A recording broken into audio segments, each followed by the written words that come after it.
रहल छी माँ भवानी म्यूजिक की प्रस्तुति।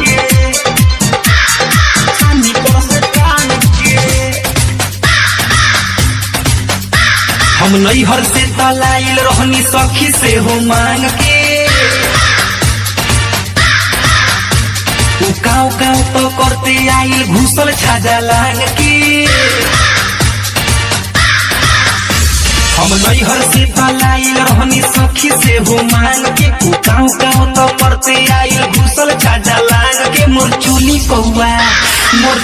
कौआ ले गई छानी पर से टांग के। मोर चोली कौआ ले गई छानी पर से टांग के। तोर चोली कौआ ले गई छानी पर से टांग के। मोर चोली कौआ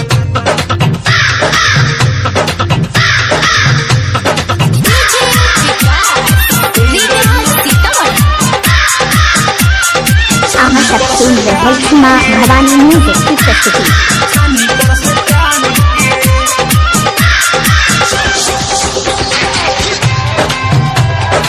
आप सुन रहे हैं अमित पटेल की आवाज में। मन रहे अहू जाइल उ चुपे चोरी आइल जब लेके उड़ल चोली तबे हमके बुझाइल। ए सखी मन रहे अहू जाइल उ चुपे चोरी आइल जब लेके उड़ल चोली तबे हमके बुझाइल। सब घीच घाच के लमरैले बा कपड़ा लता धान के। रे दादा सब घीच घाच के लमरैले बा कपड़ा लता धान के। मोर चोली कौआ ले गईल छानी पर से टांग के। मोर चोली कौआ ले गईल छानी पर से टांग के।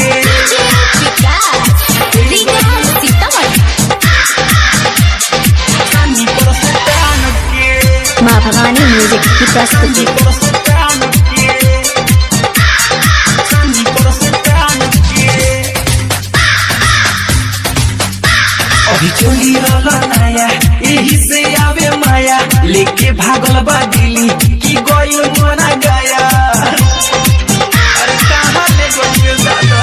अभी चोली रहला नया यही से आवे माया लेके भागल बा दिल्ली की गइल मना गया। सैया तो घर में सुतल रहले खाके गोला भांग के। ए सखी सैया तो घर में सुतल रहले खाके गोला भांग के। मोर चोली कौआ ले गई छानी पर से टांग के। मोर चोली कौआ ले गई छानी पर से टांग के।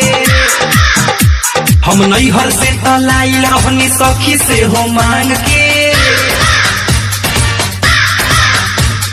काव काव तो करते आइल घुसल छाजा लांग के।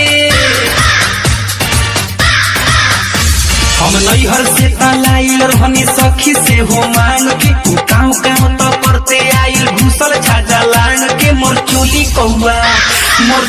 कौआ ले गई छानी पर से टांग के।